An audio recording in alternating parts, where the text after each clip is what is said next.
இன்றைய தினம் 14/5/2022 அன்று மதுக்கூட கட்டிட உரிமையாளர்கள் மற்றும் மதுக்கடை உரிமையாளர்கள் நலச்சங்கம் சார்பாக இந்த கூட்டம் நடைபெறுகிறது. இது எதுக்காக நடைபெறு என்றால் 12/5/26 அன்று புதிய முதல்வராக பதவியேற்றிருக்கும் திரு சி. ஜோசப் விஜய் அவர்கள் மதுக்கடை குறைப்பு என்ற தலைப்பில் 717 கடைகள் குறைக்கிறார் என்று தகவல் பெறப்பட்ட நிலையில் இந்த டாஸ்மாக் அதிகாரிகள் அவசர நிலையில் அவசர கதியில் குறிப்பிட்ட கடைகளை தவறாக குறிப்பிட்டு கடைகளை மூடும் உத்தரவு பிறப்பித்துள்ளார்கள். இந்த நடவடிக்கையானது எங்களுக்கு துளியும் சம்பந்தமில்லாமல் இருக்கிறது. இது சம்பந்தமாக துறை ரீதியாக அதிகாரிகளை நாங்கள் சந்திக்க சென்ற போது எந்த அதிகாரிகளும் எங்களுக்கு செவி மறுத்து விட்டார்கள். அது விஷயமாக நாங்கள் எங்கள் கண்டனத்தை சிஎம் அவர்களுக்கும் எங்களை துறை அமைச்சர் அவர்களுக்கும் நேரடியாக சந்திக்க அப்பாயின்மெண்ட்ஸ் கேட்டிருக்கோம். அது முறையாக எங்களுக்கு கிடைக்கப்பெறல. அது இந்த ப்ரெஸ் மீட் மூலயமாக அவர்கிட்ட ஒரு ரெக்வஸ்ட் வைக்கிறோம். தயவுசெய்து அதிகாரிகளை அமைச்சு ஒழுங்கான விசாரணை நடத்தி பல கடைகளை மூடுறதா இருந்தால் மூடுங்க, நாங்களும் அதுக்கு ஒத்துழைப்பு தரோம். ஈவன் பூர்ண மதுவிலக்குன்னு சொன்னால் கூட நாங்களாம் அதுக்கு ஒத்துழைப்பு தந்து எல்லாருக்கும் சப்போர்ட் பண்ணுறோன்னு தான் சொல்கிறோம். இது ஒரு தலைபட்சமாக ஒரு கடைகளை மூடி ஒரு கடைகளை திறந்து விட்டால் வியாபாரம் எங்களுக்கு நஷ்டமாகும். பொதுமக்கள் கூட்டத்தை எங்களுக்கு சமாளிக்க இயலாது. மேற்கொண்டு கடைகளில் ஏற்படும் நஷ்டங்களை அரசாங்கத்துக்கு வருவாயாக எங்களால் செலுத்த முடியாது என்ற காரணத்தால் இந்த கூட்டத்தை நடத்தினோம். ஆமாம், அதிகாரிகள் எங்களுக்கு புதுசாக முந்த நாள் தான் ஒரு எம்டியை புதுசாக மாற்றினாங்க. ஸோ எம்டியை பார்க்க முடியல. நாங்கள் அதுக்கான கோரிக்கை மனுவை கொடுத்துருக்கோம். தபாலில் கொடுத்து அதுக்கான விசாரணை சொல்லி அவருக்கு அடுத்த அதிகாரிகளை பார்க்க போகிற நேரம் எந்த அதிகாரியும் எங்களை பார்க்க மாட்டேங்கிறாங்க. ஸோ இது எந்த இதில் டிஸ்டன்ஸ் எடுத்தாங்கன்னு தெரில. 2003 டாஸ்மாக்னு சொல்லி புரட்சி தலைவி அம்மா அவர்கள் தொடர்ந்த இதில் செக்ஷன் 2003/18 சப்கிளாஸ் 1 வந்த ஆக்ட் படி பஸ் ஸ்டாண்ட் பஸ் டெர்மினேஷன் எதுவுமே இல்லை. ஆனால் இப்போ புதிய முதல்வர் சொன்னதில் பஸ் ஸ்டாண்ட் பஸ் டெர்மினேஷன் தெரியாமையே அதிகாரிகள் தவறான கணக்கீடப்பட்டு அவங்களுக்கும் அது சொல்ல தெரியல, கடைகளை மூடிட்டாங்க. இதுதான் விஷயம். இல்லை, ஆல் ஓவர் தமிழ்நாடு 717 ஷாப் சொல்லியிருக்காங்க. நேற்று வரைக்கும் 110 கடைகளை அவசர கடைகளை மூட்டாங்க.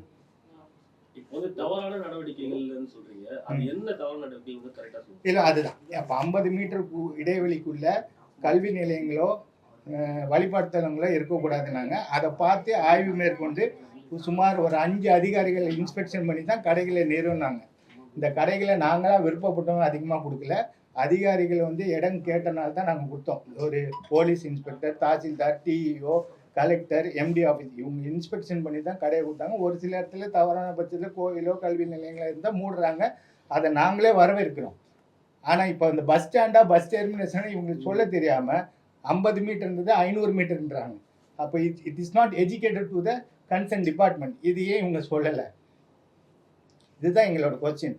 இதை நீங்கள் சொல்லுங்கள் தயவுசெய்து. எங்களுக்கான ஒரு இதை நிவாரணத்துக்கு இது பண்ணுங்கள். டைம் ஃபேக்ட் கொடுக்காம அவசர கதியில் 15 மினிட்ஸுக்குள்ளே ஆக்ட் எடுங்கன்னா இந்த தவறான கால்குலேஷனில் தான் கடைகள் மூடப்பட்டிருக்கு. தமிழக மக்களுக்கு என்ன கோரிக்கை? தமிழக முதல்வருக்கு நாங்கள் கேட்குற கோரிக்கைகள்லாம் என்னென்னா, அதிகாரிகளை கரெக்டாக வேலை வாங்குங்க. அவங்க மூலியமாக கரெக்டான மெஷர்மெண்ட்ஸ் எடுத்து if it is wrong we also abide with the ரூல்ஸ்லாம் 50 மீட்டர் தான் சொல்லியிருக்காங்க. 500 மீட்டர்னு சொன்னால் கிட்டத்தட்ட 1/2 கிலோ ரேடியஸ் மீட்டரில் எந்த கடையும் நடைபெறாது. அப்படி இருக்கணும். பூர்ண மதுவிலக்கு இது பண்ணால் நாங்களும் அது வரவேற்கணும்னு தான் முதல்வரோட சேர்ந்து சொல்கிறோம்.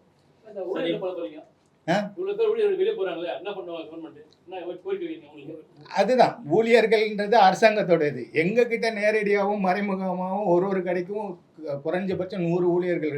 இவங்க எல்லாத்துக்கும் வாழ்வாதாரம் நாங்கள் தான் பதில் சொல்லணும். அரசாங்கத்துக்கு போய் கேட்க முடியாது. இத்தனை ஊழியர்களும் நாங்கள் தான் அதுதான் சொல்கிறோம். கால அவகாசம் கொடுத்து கேட்டிருந்தால் இவங்களை எல்லாத்துக்கும் வாழ்வாதாரத்துக்கு நாங்கள் தான் பொறுப்பெடுக்க முடியும். எங்கள் மூலியமாக தான் அவங்களுக்கு சம்பளம் இதெல்லாம் கொடுங்க. நேரடியாகவும் மறைமுகமாக 100 பேர் ஒரு கடைக்கு வேலை செய்யலாம். சரி, இப்போ அரசு அதிகாரிகள் உங்களோட சங்கத்துக்கு என்ன மாதிரி வழிமுறைகளை சொல்லியிருக்காங்க? எதுவுமே சொல்லலை. அதுதான் எங்கள் டிபேட்டே எதுன்னு கேட்டால் 3 நாளாக அதிகாரிகளை தொடர்பு கொள்கிறோம். அடிமட்ட அதிகாரிகளை பார்த்துட்டோம். அவங்க நாங்கள் செஞ்சதை அவசரமாக நாங்கள் ரிப்போர்ட் கொடுத்துட்டோம். அதை கரெக்ஷன் பண்ணுறதுக்கு டைம் கொடுக்கல. அது போய் ஹையர் அஃபீஷியலை கேளுங்கன்றாங்க. அவங்களுக்கு அடுத்த சபார்டினேட் ஆஃபீஸர்ஸை போய் மீட் பண்ணுறோம், அவங்க பார்க்கல. கடைசியில் எம்டி ஆஃபீஸ் வரைக்கும் வந்துட்டோம். இன்னைக்கு டேட்டில் காலையிலேருந்து 3 ஆஃபீஸர்ஸை அப்ரோச் பண்ணிட்டோம், எந்த ஆஃபீஸரும் எங்களை பார்க்கல. முதலமைச்சர் சந்திக்கிறதுக்கு அப்பாயின்மெண்ட் கிடைச்சிச்சு அவங்களுக்கு? இல்லை, கிடைக்கல. நாங்கள் வந்து ஒரு பிரிவினர் வந்து அங்கே போயிருக்காங்க, அங்கேயும் இன்னும் அவங்க வெயிட்டிங்கில் தான் இருக்காங்க, யாரும் முதலமைச்சரை சந்திக்கல. அப்படி முதலமைச்சர் ஏற்கனவே 50 மீட்டருக்குள்ள 2003 முதல் ஆமாம். இப்போ இந்த எக்ஸ்டென்ஷன் 500 போறது அவங்க வந்து சட்டசபை சட்டமும் சட்டத்தில் இல்லை. ஸோ திடீர்னு இதை போட்டிருக்காங்க, அது எப்படி போட்டாங்கன்னு கேட்டீங்களா? அதை தான் நாங்கள் கேட்குறோம். அதை கேட்குறதுக்கு ஒரு அதிகாரியே, எங்களுக்கு பதில் சொல்கிறதுக்கு அதிகாரியே இல்லையே. நாங்கள் 3 நாளாக அதிகாரிங்க கிட்ட தான் கேட்குறோம். 2003 சட்டத்தில் வந்து 2003 செக்ஷன் 18 சப் கிளாஸ் 1ல் வந்தது வந்து 50 மீட்டர்ஸ் தான். திடீர்னு 500 மீட்டர்ஸ்னால் அது 1/2 கிலோமீட்டர் ரேடியஸில் எங்கேயுமே இருக்கக்கூடாதுன்னா இந்த 3 இது ஏதாவது ஒன்று சிக்கும். அதாவது கல்வி நிலையங்களோ, வழிபாட்டு தலங்களோ, பஸ் ஸ்டாண்டுன்றது வந்து தான் ஆகும். அப்போ உங்களுக்கு கடைகள் குறைப்புன்றது பூர்ண மதுவிலக்கு மாதிரி தான் ஆகிடும். அது 718 தான் சொல்றாங்க. 717. ஆனால் இவங்க சொல்ற ஓவரால் கால்குலேஷன் பார்த்தீங்கன்னா தமிழ்நாடு ஃபுல்லாக எல்லா கடைகளுமே இந்த 500 மீட்டருக்குள்ள தான் இருக்கும். ஆமாம் ஆமாம், அதுதான் சொல்கிறோம்.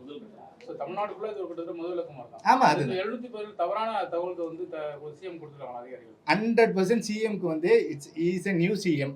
அவருக்கு வந்து இந்த துறை ரீதியாக அவருக்கு எஜுகேட் பண்ண வேண்டியது கன்சர்ன் ஐஏஎஸ் ஆஃபீஸர்ஸும் இவங்களை தான் சொல்லியிருக்கணும். அவங்க சொல்ல தவறியனால தான் இந்த பிரச்சனையே இன்றைக்கு நடைபெற்று இருக்குது. சிஎம் ஈவன் 4677 கடைகள் மற்ற கடைகளையும் மூடுன்னு சொன்னால் கூட வீடியோ அபைடு. பட் அவங்களுக்கு அவர் எஜுகேட் பண்ணாமல் அவர் சொன்னாருன்னு சொல்லி இவங்க தவறான நடவடிக்கையில் தான் இந்த கடைகள் மூடப்பட்டு அரசாங்கத்துக்கும் கெட்ட பேர் இதனால தான். ஓகே. அன்பு செல்வன், தமிழ்நாடு மதுக்கூட கட்டிட உரிமையாளர்கள் அண்ட் கட்டிட ஒப்பந்ததாரர்கள் நலசங்கம். நன்றி.